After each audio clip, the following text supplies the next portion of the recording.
Numri të vdekurve nga zjarri në një pub të mbushur me njerëz në kryeqytetin tajlandez Bangkok u rrit në 30 të martën, sipas zyrtarëve lokal.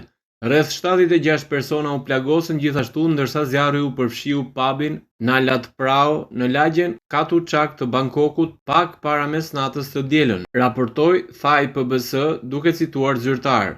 Të paktën 25 persona, përfshirë pronarin e vendit, mbetën në gjendje kritike sipas zyrtarëve të distriktit. Kryeministri tajlandez, i cili vizitoi vendin e ngjarjes të hënën, tha se shumica e viktimave vdiqën nga tymi dhe se muzikantët në vendngjarje përshkruan tym nga një ndërprerës qarku pranë skenës, i ndjekur nga një ndërprerje e energjisë elektrike dhe një shpërthim.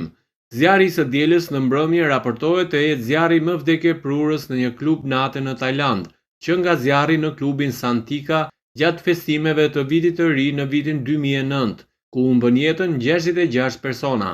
Sekretari i përhershëm i Ministrisë së Brendshme, Unsit Sampun-Tharat, tha se autoritetet do të shtojnë inspektimet e vendeve të ngjashme dhe do të ndërmarrin veprime ligjore kundër bizneseve që shfrytëzojnë boshllojqet në licencim, raportoi Thai Enquirer.